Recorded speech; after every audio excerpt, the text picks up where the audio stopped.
Hello and welcome to Trade Finance Talks. My name's Deepesh Patel, editor at Trade Finance Global. My name's Jonathan Bell, editor-in-chief at TXF, with the parent company being Exile. Welcome to Trade Finance Talks, your go-to trade, treasury and payments podcast, brought to you by TFG. Welcome to the show, and today we're actually celebrating something quite special, the 10th anniversary of TXF reporting on commodity finance. I'm going to rewind back to 2014, and it seems like that was quite a long time ago and the world was very different. China has grown substantially during this period. In 2014, Chinese GDP was $10.5 trillion, and in 2023, it's reached $17.5 trillion US dollars, signifying something like a 67% increase. What else happened in 2014? The UK was still 2 years away from voting to leave the European Union. On a cultural note, TikTok was just an idea. It wasn't even launched until 2016. Now, while there are differences economically and socially, in reality, historic events tend to have a tendency to repeat themselves. In 2014, Russia invaded and annexed Crimea, sparking deep international concern for the security of the entire country. A few months later, in 2014, Israel and Palestine engaged in a 7-week-long conflict as the US and Egypt pushed for a ceasefire. I guess what I'm wanting to highlight is that the world looks different, but it also very much looks the same. I think the same can be said about commodity finance. While some circumstances may have changed, many of the problems we face have similarities to those 10 years ago. So it's such a pleasure to welcome Jonathan Bell, editor-in-chief and director at TXF and Exile Group, as we celebrate TXF 10 years in the industry. So Jonathan, welcome to Trade Finance Talks. And to start off with, I'd like you to introduce yourself, although I don't think you need much of an introduction. Who are you, where are you from, and what do you do? Well, thank you very much, Deepesh. And as I mentioned, it's great to be here with you, and it's a great collaboration with Trade Finance Global and TXF on this, what will actually be the 10th Global Commodity Finance in Amsterdam, We are actually in the 11th year of TXF because we started up in 2013, but we didn't do a Global Commodity Conference in that year. The first conference that we did do was at the Beurs van Berlage in Amsterdam, which is the old commodity exchange, as you know. And it was far different to the one that we're running today, which will have many more people than we did back then. It's a real landmark for us, and we're really pleased that we've engaged consistently well with the global commodity finance community. And I think this conference that we're going to have this time round is really special. I think there'll be a lot of people wanting to come along because the night before the conference begins, we have a black tie dinner, which we've traditionally had anyway, where we present the TXF Commodity Finance Deals of the Year. But this year, I think we've got a few more awards to give out,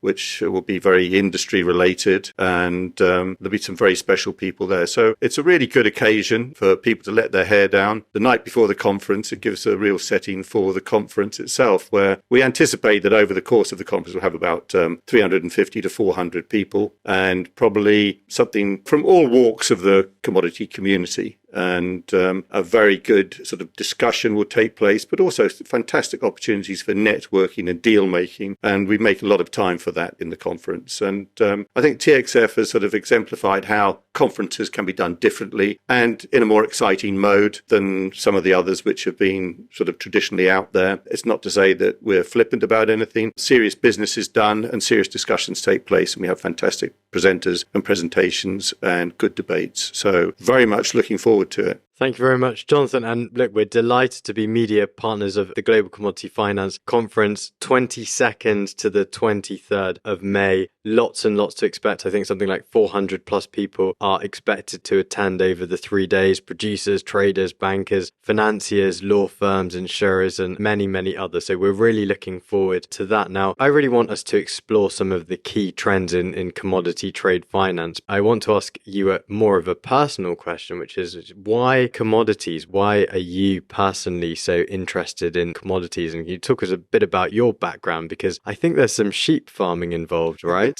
Yeah, so I've got a bit of a dodgy past. I was financially independent for 5 years before going to university because of various circumstances. So I just worked and travelled, and most of that time was sort of abroad. During that period, one of the jobs I had was as a precious metals buyer in the United States, and that's mainly gold and silver. But I could only stand the States for a year, so I decided to disappear and go somewhere else. So I have also ended up in New Zealand as a sheep farmer, where I looked after 3,000 ewes for quite a long while. And I've got a very fond spot for New Zealand and for sheep, of course. And on the other side of commodities, I worked for the FAO, Food and Agricultural Organization, in Libya as a remote sensor, analyzing satellite data, satellite imagery, and then going out into the field and looking at agricultural implications, of various patterns that were being developed there, which was interesting because it was at the time of Gaddafi. But then, I got into a job where I was an economic researcher, but mainly on commodities, and that was really along the lines for compensation trade, counter trade, and barter and that kind of stuff. And then started up a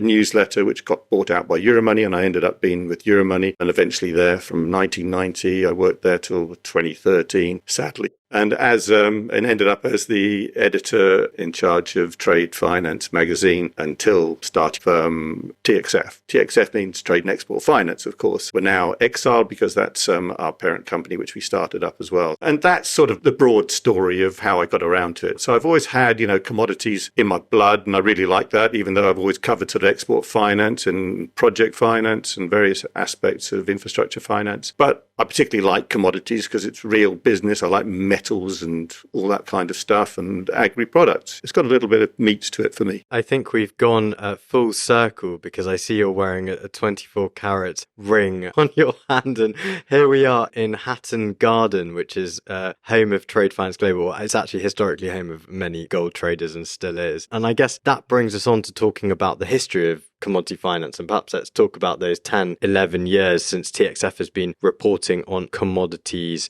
trade financing. How has it really changed over the past 10 years? Because I think at a high level, there's the obvious stuff, the banks exiting, the huge frauds that have been reported, the unreported frauds, and also that real shift in priority towards ESG, return on equity. What are the impacts of some of these big macro events over the past decade? It's a big question, and I'm not too sure whether I can do it sort of total justice. The frauds thing is nothing new, within commodity finance. Even back in the late 90s, there were some quite weird frauds, that took place. If I just give you one little example, there was a trader in the Middle East, I think this is about 98, and he'd been banked for 8 years, and then suddenly he sort of disappeared with about $111 million worth of stuff because he'd gone to totally unsecured lending. The story goes that he just disappeared, this guy. All the agencies out there to look for this guy. You could even phone his mobile number sort of 6 months after this whole thing took place. And you could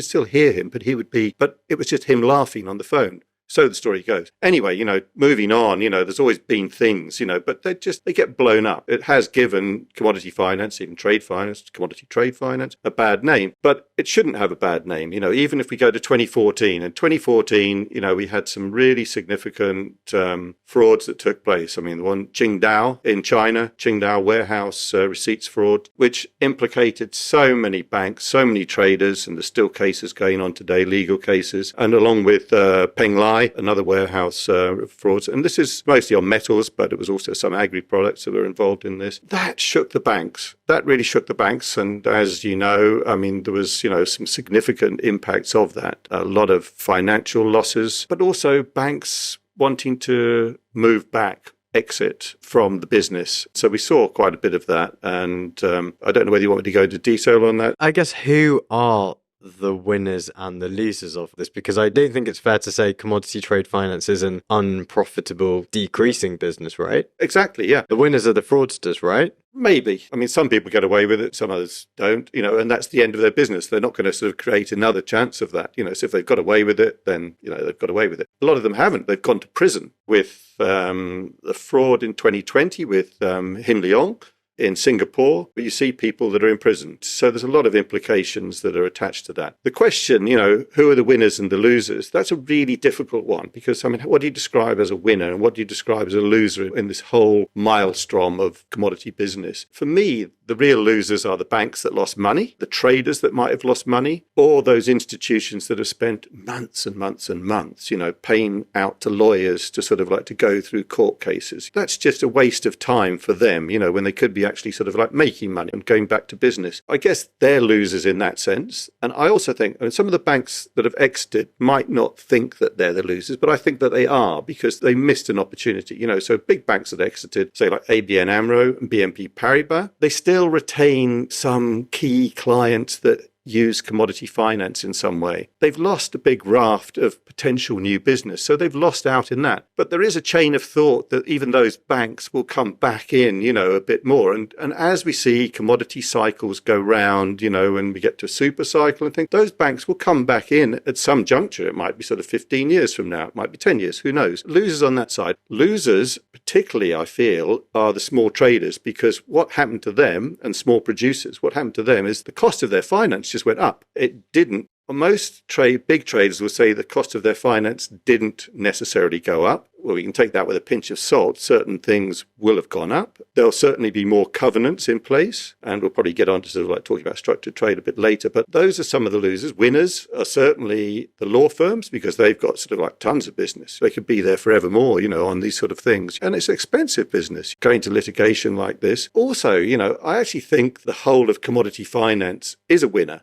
Because what has happened, it's shaken up commodity finance. It's a wake-up call. So various things have happened. One of the things that's happened, in terms of sort of like structuring things better, so we see the introduction of ESG, environmental, social and governance aspects coming into deals a lot more. And I think that is really good, because it means that there's a better scrutiny. And then also the sector's won because of, and we'll talk about probably this a bit later, the documentation. All this chucking of paper around like we're doing here today, it's gone to electronic. A lot of it's gone to electronic, and that cannot be a bad thing because in the electronic process, you've got a much more secure platform. So you've got sort of like a winner in that sense as well. Some of the insurance companies sort of exited as well because they got burnt or they've had to fork, not necessarily burnt, but they all say they got burnt. But you won't hear this from them. They've exited or they pulled out to more profitable areas. They've just moved business. And then the other big raft of winners, of course, are the smaller banks that have taken up financing, commodity trade finance, and not just the smaller banks, the localized banks in particular markets that will just do what we're just going to do this particular country or this particular region, but then also the funds that have come in and they've picked up one heck of a lot of business. And we've just seen that, the growth of the funds, whatever they might be, a hedge fund, family fund or capital management fund. And that is a real significant boost to the sector. And I guess that's probably plugging the gap for some of the quote-unquote losers, some of the mid-market or smaller producers and traders who aren't able to receive the historic bank capital they could. Exactly. That's filled the gap. And there's always been a trade finance gap or a commodity trade finance gap where people haven't been banked. That's an exciting thing, and so these players, and a lot of them are below the radar. They'd like to stay below the radar and they won't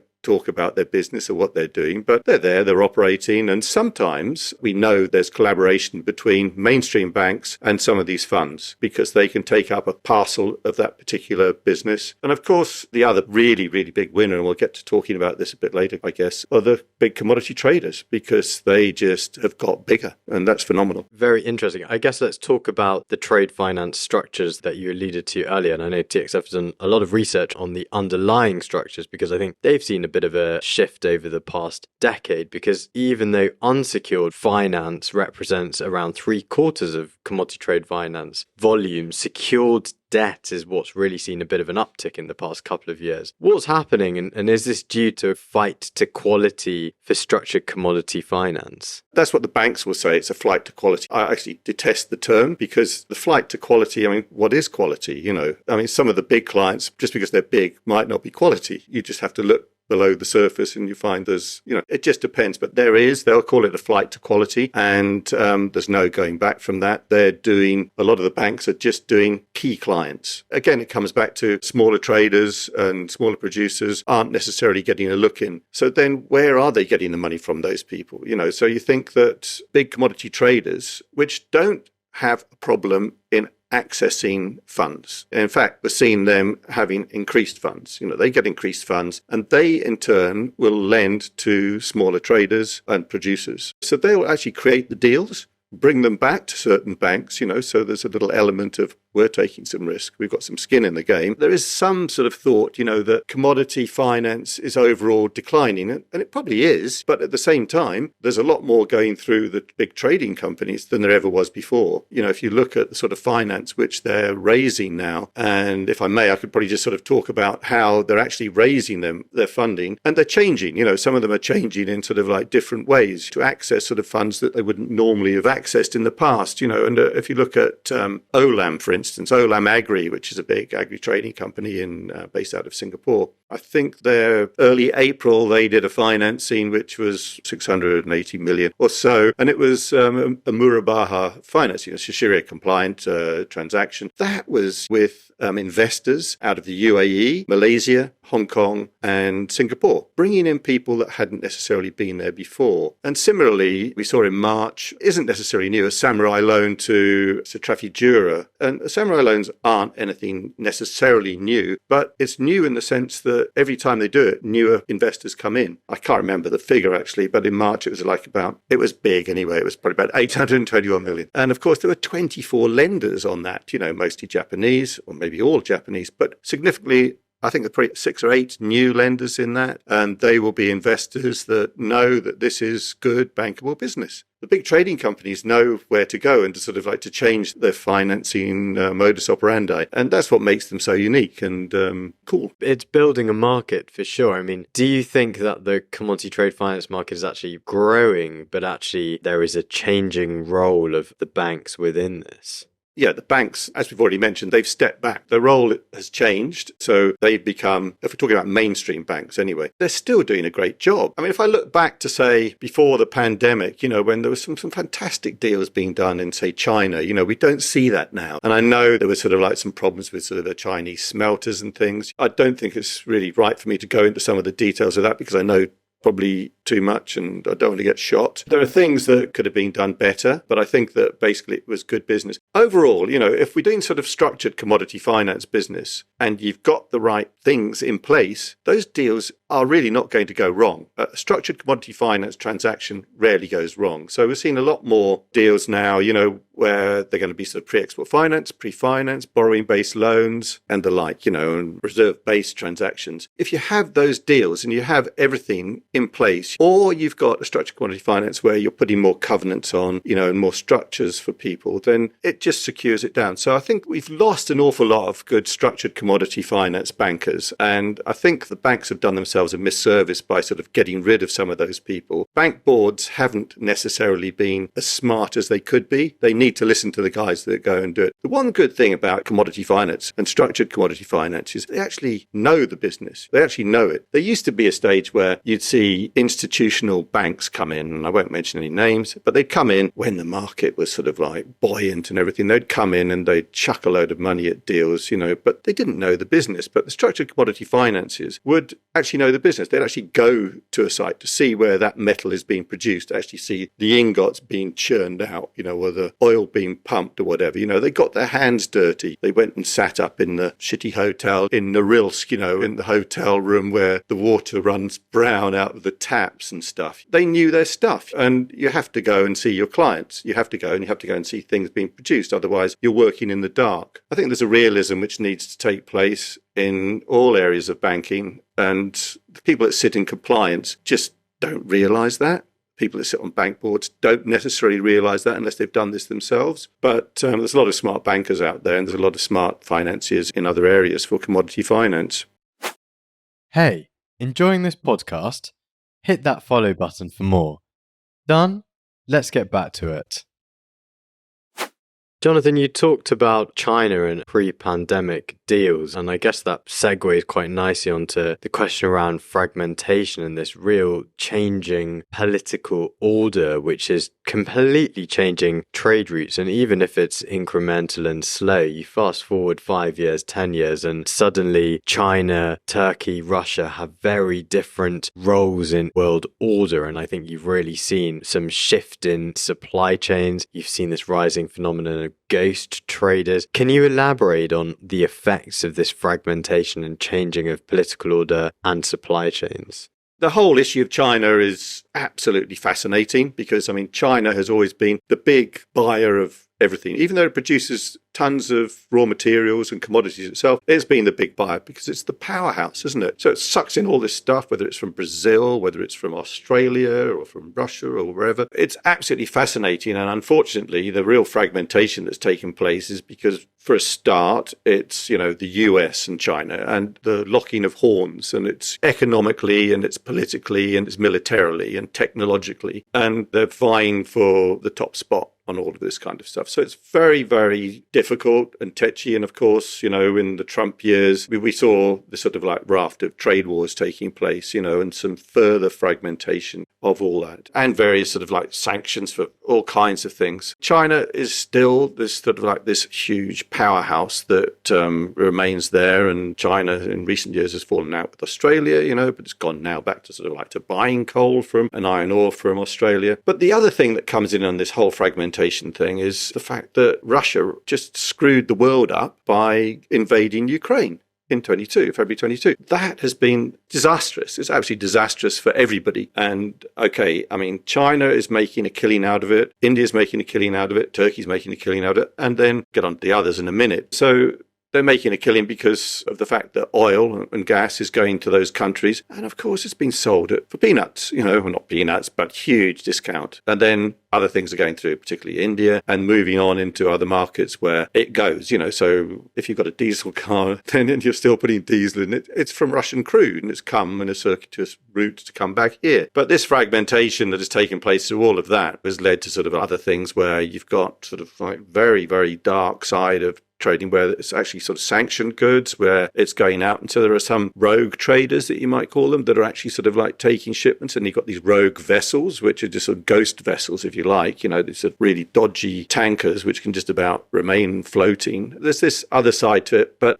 Russia doesn't care, the rest of the world does. And then the whole problem about this with the fact that India doesn't really care because it's really won an awful lot, and it's getting a lot of business into Russia accordingly. Similarly with China, and it's creating this sort of like this sort of almost two worlds. Very, very difficult for everybody to deal with, and the implications are still there. And I think it's just got a lot worse actually because of the past weekend when the US has implemented some further sanctions on Russian metals. And Russia is just this huge producer of many commodities that we want. You name it, it goes across the board, whether it's from aluminium to nickel to gold to potash to fish. It's got everything. And we saw it at the beginning of the war when it moved into Ukraine and stole all from the places where there were silos. It just took the grain, and then there was really big problems in sub-Saharan Africa, North Africa and the Middle East, where that grain would have normally gone, and the winner, of course, again, is Russia, because Russia can then sell that and sell its own, as with Kazakh as well. So you have problems like this, and these aren't going away. I think they're just going to sort of like get worse, and we would all like, an end to this. But of course, this is Putin's war, and I make no bones about it. It's disastrous. And all the time in commodity finance, when something goes wrong, there's people out there that will love it, because it's, and other people think that, yeah, we quite like it, but actually this is too bad. And it is really too bad. And it's a shame that some of the southern countries or the emerging markets aren't actually calling it out, but they've got a vested interest not to call it out for many reasons. Obviously, you're now seeing a hugely increased sanctions regime amidst the global conflict, and we can continue on this. How are the commodity trade and transportation routes being reshaped, and also how should participants of commodity trade finance actually kind of navigate around this landscape to ensure deal security amidst all of these disruptions? Yeah, thank you for getting back onto that. Because, there are, again, winners and losers in this, and the trade patterns that are changing with all the things that have taken place. Of course, Western Europe got really totally kicked because of the energy problem. So prices skyrocketed after Russia invaded Ukraine, and they've gone back to a little bit of sort of normality at the moment, even though Brent's at, $90 or something, and Western Intermediate crude is probably just under that. The gas that would have gone into Western Europe's got to come from somewhere, and the winners on that, the big winner on that, of course, is the USA, which is now sort of like shipping loads of LNG across from the Gulf, Mexico, into Western Europe. Poland was probably the first really big customer there, but others are taking more. We'll continue to take more. Oman is shipping quite a bit. But then again, where on the softs front, other winners were really countries like Argentina, Brazil, Canada, USA, that were moving soft commodities into those markets, which were experiencing problems. So you've got all this kind of stuff. But then with some of the global problems we're seeing this, we saw it in the pandemic, but that was due to sort of like the Ever Given getting stuck in the canal. But now we've got, the Houthi rebels and all the problems that we've got, with the Suez Canal. And so we've got vessels now going around, South Africa and right the way around the African coast to come back up to Europe or to go across to the States. And they're going that way because like the Panama Canal is a bit messed up because of the drought, so there's limited volumes of traffic going through the Panama Canal. And if they're going through, it's really expensive. So they're coming the other way. And the cost of going round rather than coming through the Suez Canal is, exponentially greater. We saw a lot of this in the pandemic, largely because containers were in different places. Now it's just sort of like logistical problems related to geopolitics mainly and conflicts. We're sort of also seeing, the fact that a lot of commodities are actually containerized now rather than being carried in bulk carriers. And if you look at, say, the sugar business, so much of that is done now in containers. So you've got the problems with, and the exponential cost has increased, dramatically. And I think it will continue to. Some of the big trading companies have their own shipping lines, and they're pretty much okay, but they're looking to invest further. And one of the good things about that is they're also moving quite a bit of their shipping through to sort of more environmentally friendly fuels. So that's a good sign in shipping because it's really needed because it's a dirty business at the moment, still shipping. And so we're seeing more environmentally friendly activity on that front.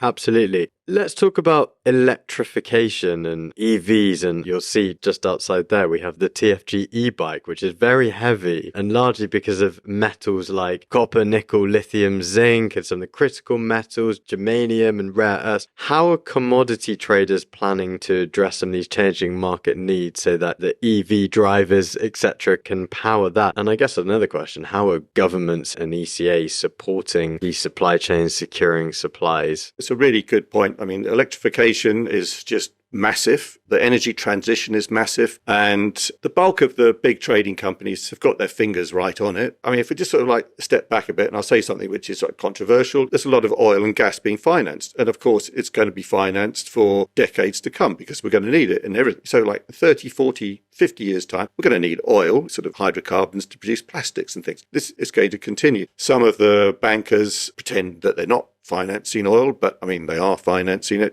but a lot of them have stepped back from sort of financing coal because it seemed to be sort of like really dirty. That's been picked up by specialized traders. But the electrification process and energy transition is really about these fundamental metals, which we've been talking about for years. The big traders and all the traders are completely on top of this. They know everything that's going on. And if you listen to traders, and we'll hear more about this in Amsterdam conference, the predictions are by the end of this decade, we're going to be sort of like short of copper. And copper is going to be needed, not just in sort of electric cars and every other bit of electronics, but it's going to be needed, massively in cabling with the transmission of electricity. But we're going to be short by about 4 million to 5 million tons by the end of the decade. So analysts predict. But even this year, we're at about $9,500 for a ton of copper, and people predict that should be about 10,000 by the end of this year. So there's a lot of concentration on what is termed in the market as Dr. Copper because it is a sort of like the bellwether mineral metal that people will look to. But then it's the range of metals and minerals well beyond that. And we've got, as you've mentioned, the various other specialized metal, in particular sort of like things like aluminium, nickel and niobium and all the rest of them, and even down to the rare earths. So you've got all those kind of things. Now, the other part of the question was, what are the traders doing about this, or what are governments doing about this as well? They're doing quite a lot, and we've seen, and it isn't just something recent, particularly when you look at, say, export credit agencies such as Japan's JBIC, Korea's KEXIM, and others, they've been on China Exim, for instance, as well. They've been on this platform push for some time. But we've seen others come in now. We've seen Euler Hermes of Germany come in. These are all working with traders or producers or industrialists of one sort or another. I think EDC from Canada and then EFA from Australia have also been active. And a lot of that has been with energy, but some with metals. And in one particular one, which was a deal of the year, not this year, but last year with TXF, was an 800 million financing for Trafigura, which was for non-ferrous metals for Trafigura to bring that into German industry. So Euler Hermes provided the finance. This was a sort of like, a particularly big thing for the market, because I would go to sort of like to Trafigura and say, well, what sort of metals is this? And they would just say, well, it's non-ferrous metals, and it's like,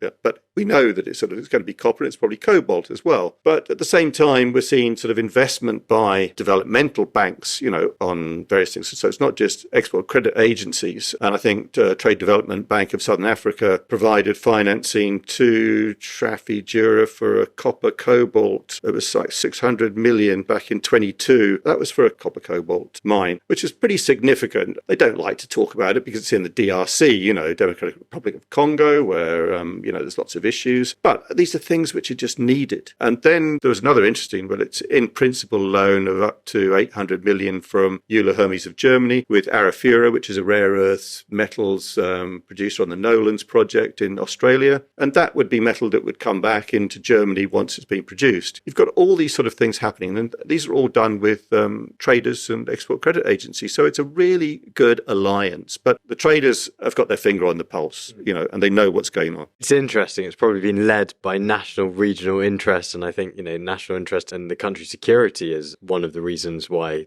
that involvement is happening. What does this actually mean for international commodity trading companies, and what is their role, whether it's big or small, in the future of commodity trade finance? The commodity traders are king, just absolute king in this field, and they're running the show. I mean, the fact is that, big commodity trading companies can go to a particular country. They'll go down to the Australian Wheat Board, and they'll tell them what they're going to buy their wheat for per tonne. They can control the market. I won't mention any, but we all know the names, it's the ABCDs. They will go down there and they will tell them, we're going to buy this and we're going to take this and move it out, So there's a big control there. It's not surprising that whatever commodity it is, whether it's going to be sort of oil or whether it's going to be grains or something, they're making so much profit through these years. People will look at companies that make huge profit and say, oh, well, they should be paying some kind of extra tax or whatever. Well, okay, maybe they should. I'm not going to get into that. It's a big political argument, But you saw Vitol, Vitol, which is an energy trader. And I think in 23, they made $13 billion profit. Trafigura made $7.4 billion profit in 2023. Good for them. The shareholders, the directors, are doing very well. And so they're both very well run companies. This is the nature of business. They're very successful at it. They know it very well. And as we've already spoken about,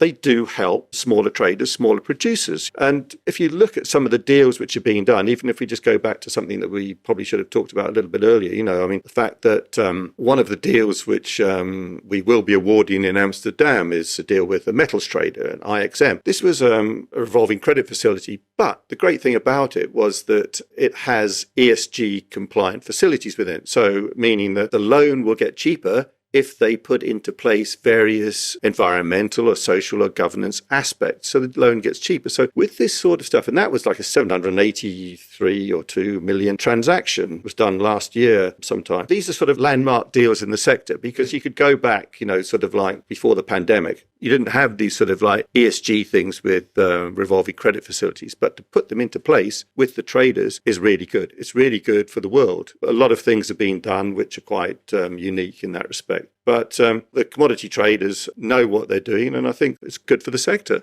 All of this plus much more. Jonathan Bell, we're so lucky to have you on Trade Finance Talks. We can't wait to find out more and hear more at your 10-year anniversary, which we're really proud to be media partners of at the Global Commodity Finance Conference in Amsterdam, as I said at the start of the show, 22nd to 23rd of May 2024. Final question, what are you most excited about for TXF Commodities Amsterdam? I think I've already mentioned I like a lot of the people there. So I'm meeting old friends, meeting new people. The great thing about the the commodity crowd is they're can-do people. They will go out there and they'll overcome a problem. If there's an issue, even if a deal's going and there's an issue, they'll overcome it. They'll find a way to deal with it. Or if they see a deal, think, heavy, isn't it? But they'll work around it. They'll find a way. So they've got a sort of can-do attitude. And I really like that. When we did the first conference we ever did after the pandemic was in September 21. And, we hadn't been at a conference for a year. It was in Geneva. It was a commodity conference. And everybody was so pleased to see each other. We were all sort of hugging each other. We'd gone into the hotel, we chucked off the masks and we were hugging each other, So there's a really nice vibe about it. So I'm particularly excited about seeing lots of really good friends and meeting lots of other good people. The great thing is that there's going to be a lot of really good chat and talk about the business as it is, and what we can do going forward, how we can make the world better and how we can make financing a lot easier on everybody, how we can sort of get out of some of the things that we've been problematic in the past. And I think that there's going to be a lot of really sort of good discussions on some of those areas that we've discussed and some of the new areas, looking forward to the future. So I'm really excited about it. I'm very much looking forward to it. Well, here's to the next 10 years. Jonathan Bell, thank you for joining us on Trade Finance Talks, and see you in Amsterdam. Yeah, see you in Amsterdam, Deepesh, and thank you very much for inviting me here. It's been a pleasure.